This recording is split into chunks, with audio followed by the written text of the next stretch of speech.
travailler sans œillères, qui décident d'abolir les règles, qui vont de l'avant, qui utilisent des produits, qui détournent les produits, et qui font tout d'un coup un dialogue, un langage ludique. Et la cuisine, c'est ça aussi, c'est être drôle, être ludique. Voilà. И Люк говорит, что я люблю таких людей, как Жюли, у которых, с одной стороны, есть какие-то тренды в их биографии заложены традиции, но при этом они не боятся играть с продуктом, потому что кухня это не только что-то такое, вот это работает, что классическое, но в ней должен быть элемент игры. Voilà, donc on va passer à la recette, du coup soyons drôles et ludiques. Отец современной французской кухни нам сейчас продемонстрирует свой рецепт. Recette que tu as choisie aujourd'hui donc pour nos amis ici à Moscou, c'est... Alors la recette, l'intitulé exact, Название рецепта crabe sous la terre. краб под землей. Voilà. Pourquoi d'ailleurs c'est bizarre? Parce que crabe c'est la mer, c'est pourquoi il est enterré ce crabe? Я говорю, что его похоронили, что ли, краба? Ce crabe est enterré. Да, краб похоронили. En fait, on va partir. Ça va s'expliquer au fur et à mesure et puis on va voir par rapport au dressage et la finalité du plat. Ce qui est important de dire pourquoi cette recette, parce qu'en fait, en France, comme ici, on est juste à l'arrivée du printemps. On n'a pas encore vraiment les produits du printemps qui sont complètement arrivés. On a les premières asperges, les premières fraises, etc. Mais voilà, on vient de sortir de cette époque un peu hivernale et avec laquelle on a travaillé ce type de recette, ce type de produit. C'est pour cette raison que j'avais envie de présenter celle-ci en particulier. Жюли принадлежит тому поколению, к тому типу шефов, которые работают исключительно с сезонными продуктами. И поскольку, как и в России, во Франции мы сейчас как бы в таком межсезонье, когда еще как бы новых таких свежих продуктов нету, а зимой тоже нет такого какого-то большого выбора, поэтому вот это такой некий компромисс зимнего меню из моего ресторана, который хочу вам предложить. On va détailler évidemment les produits qu'on utilise et la manière dont on s'y prend. Pour rebondir sur ce que l'on disait tout à l'heure et ce qui certainement est très important dans la cuisine, c'est qu'on est vraiment sur un plat, une fois de plus, que j'ai fait qui a été pensé par gourmandise. C'est quelque chose qui me semble être très très gourmand dans sa conception et j'ai pas une cuisine qui est basée sur une technique de geste, mais qui est beaucoup plus basée sur une technique de goût.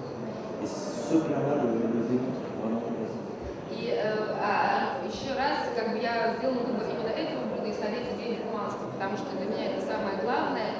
И я хотела вам продемонстрировать, что для меня главное не техника жеста, а вот именно идея вкуса и красота вкуса, идея гурманства. Это должно быть очень вкусно и аппетитно. Et pour finir la présentation du plat, on va en profiter pour présenter aussi Dominique qui travaille avec moi. Et c'est avec Dominique qu'on a pensé aussi à ce plat. Dominique est venu vers moi, m'a parlé de cette idée de crumble, d'avoir envie d'utiliser les graines qu'on va utiliser, etc. Voilà, ça a été une vraie discussion entre nous deux, ce qui permet de présenter Dominique aussi. Я хотела бы вам представить Доминика, потому что это блюдо рождено в наших с ним взаимных дискуссиях. То есть он мне предложил использовать там, например, тыквенные семечки, у меня были какие-то другие идеи, и вот это наша продукт совместного творчества, наше детище. Ok, je prends Allez, c'est parti. Et Dominique, c'est une dish. Надо сказать, что во Франции сейчас очень такая большая традиция, и вообще в мире смешение, помимо смешения жанров, смешение национальностей. У многих шефов совершенно интернациональные команды на кухне. Je dis que c'est très branché en ce moment partout dans le monde, que les équipes dans les cuisines sont très internationales. Si on parle de Oui, mais c'est la richesse en même temps. Ça a une raison, ça. Il y a une raison à ça, et c'est important de revenir là-dessus. C'est la richesse, c'est l'échange. Pendant très longtemps, on a parlé tout à l'heure des recettes classiques, codifiées, un peu à la française. Aujourd'hui, la cuisine, c'est un vrai échange, et ça se passe avant tout dans les cuisines des chefs, avec des gens de différents horizons et de différentes nationalités. И Люк говорит, что это опять идет в нашу сторону, это как бы логическое продолжение идеи Амнивора, что кухня – это обмен мнениями, обмен опытом разных культур. И это именно те ценности, которые мы вам представляем. On commence. Alors, les deux premières choses dont on va avoir besoin, on a pris un petit peu d'avance, parce que c'était un peu compliqué ici de prévoir toutes les cuissons. On a deux produits principaux. On a une courge avec une variété de courge qui s'appelle butternut.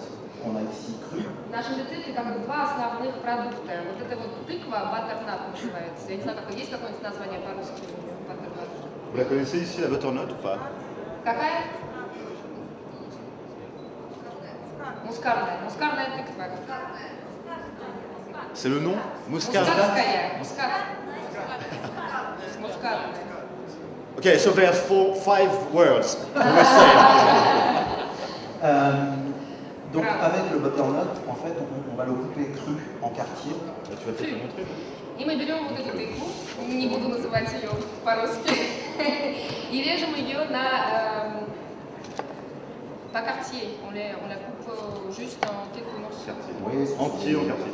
Quartier, mais... Четвертинки или даже, по-моему, он более мелко нарезал ее. Butternut, on l'utilise souvent pour faire de la soupe ou des potages en France. Hein. Очень часто во Франции мы эту тыкву используем для приготовления супов. Donc ça fait partie des courges, des légumes qu'on utilise, on les fait bouillir, on les met dans très peu d'eau, ça cuit et après c'est mixé et voilà, c'est très tendance, très trendy en France aussi. Ouais, pour ça, pour les veloutés, pour les potages. Ce qu'il y a d'intéressant là en l'occurrence, c'est justement de travailler la chair et de travailler l'onctuosité en fait de la matière. Во Франции эта тыква используется для, как бы из нее делают велуте, то есть что-то такое, потому что она дает очень нежную текстуру, и именно из-за текстуры ее использует Жиль в своем рецепте. Donc une fois qu'ils vont être taillés en quartier, on va les préparer dans une plaque. Et généralement on n'utilise pas, on enlève tout de suite les pépins qui sont, voilà, qu'on mange pas. Oui, là en l'occurrence on ne va pas s'en servir. Non, mais tu les gardes. On les garde parce que voilà, ça fait partie aussi du produit. Mais on va retrouver de toute façon dans la recette, dans une sorte d'appareil à crumble, des graines de courge que l'on va trouver séchées. В любом случае мы вытащим эти косточки, но мы их найдем поджаренные в крамбле, который мы тоже будем использовать в этом рецепте. Mais ici, tu as laissé exprès parce que ça donne du goût. Qu'est-ce que pourquoi les... Oui, parce que de toute façon, on va prendre un parallèle très clair. C'est comme cuire un poisson sur son arête, c'est comme cuire une viande sur son os. Là, voilà, ça fait partie du produit.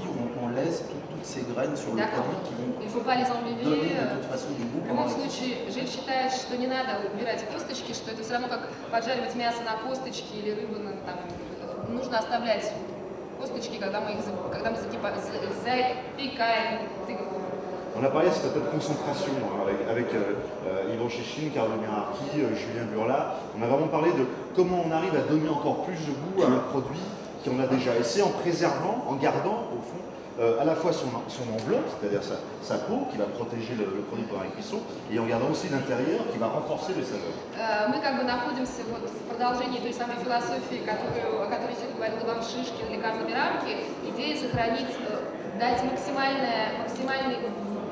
выявить максимальные вкусовые способности того или иного, возможности того или иного продукта. То есть тот факт, что мы сохраняем кожу и оставляем косточки, запекая эту тыкву, дает ей больше ароматов и каких-то вкусовых нюансов.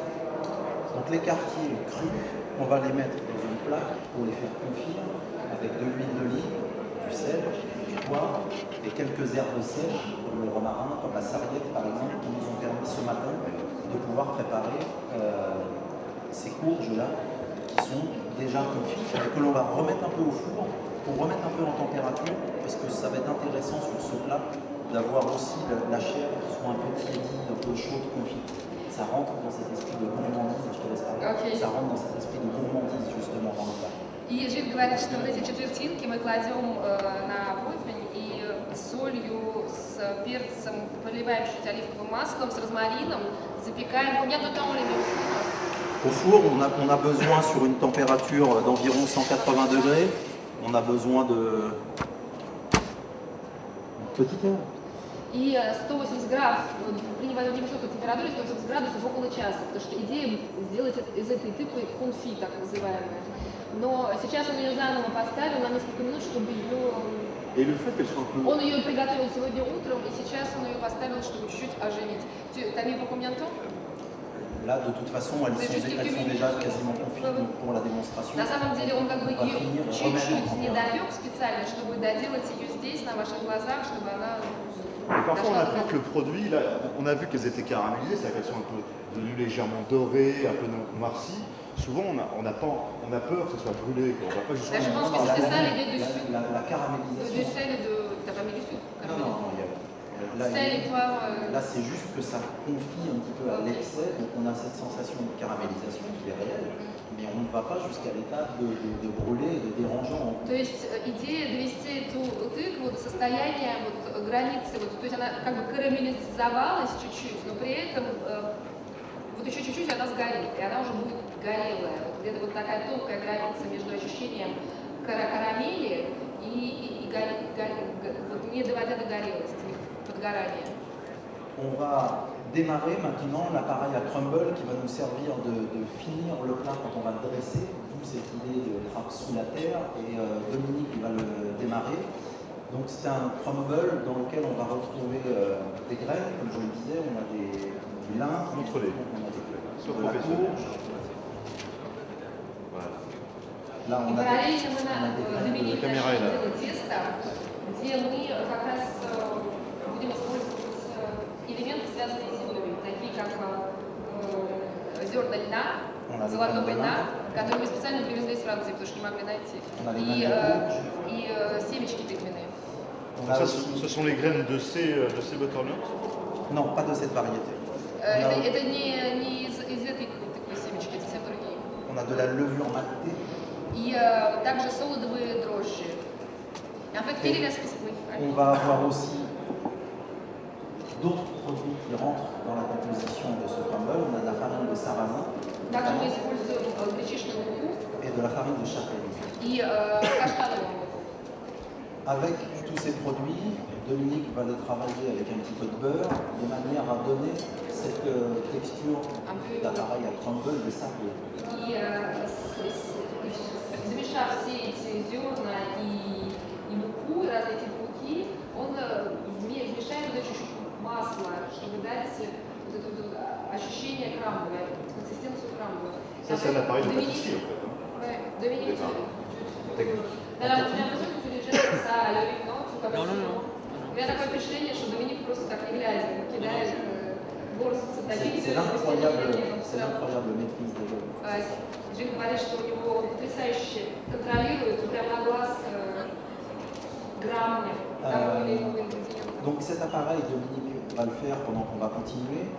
Et une fois qu'il va être préparé, mais on l'expliquera, on va le mettre dans une plaque et on va le faire cuire au four. On a besoin que cet appareil, les farines, les graines cuisent et torréfient au four. И идея того, что как только мы замешаем это тесто, мы его раскатаем на противне и чуть-чуть его запечем, для того, чтобы зерна, которые входят в состав теста, они подгорели и давали такой привкус тоже карамели. Donc on retrouve les goûts caramélisés ici et dans le... Pas vraiment caramélisé, mais torréfié. Mais en tout cas, cette nuance en tout cas de goût est très cohérente et va rentrer ensemble dans le plat.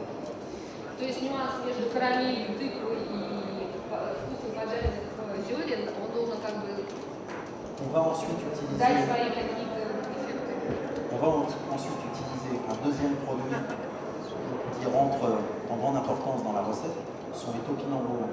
On va faire une purée avec le topinambour, que je vais expliquer, mais qui est très simple à réaliser, qui a déjà été réalisé. А также мы сделаем пюре из топинамбура. Я его уже сделал, но я сейчас вам объясню, как я его сделала. Et en fait, au début, tu as proposé utiliser Elianti, потому что изначально Жиль прислал рецепт использовать с другим продуктом, который называется Eliantis, и мы не нашли его в России, как бы максимально приближенный продукт к Eliantis, это топинамбур, как бы это его двоюродный брат. Depuis quelque temps, en France, on travaille de plus en plus toute une famille de légumes qui a été oubliée pendant de très nombreuses années. Во Франции сейчас очень большая тенденция использовать какие-то овощи, коренья, которые долгое время вообще не вспоминали, и вот сейчас мы их возрождаем, разрываем из-под земли. Voilà, aujourd'hui on les réintègre dans nos cuisines. Et là, en tout cas, l'intérêt d'utiliser cette racine, c'est d'amener justement ce côté terreux dans la recette qui va se retrouver, même si c'est beaucoup adouci par la purée en elle-même, c'est de retrouver ce côté terreux dans la recette qui est très cohérent avec tous les goûts qu'on va avoir dans ce crumble et en même temps avec le butternut qui lui est caramélisé au four. Ce côté terreux va être sur l'ensemble. Идея использования топинамбура — это вернуться опять-таки к такому вкусу земли и опять-таки к идее земли. Потому что помните, у нас краб под землей, у нас кинамбур, тыква, то есть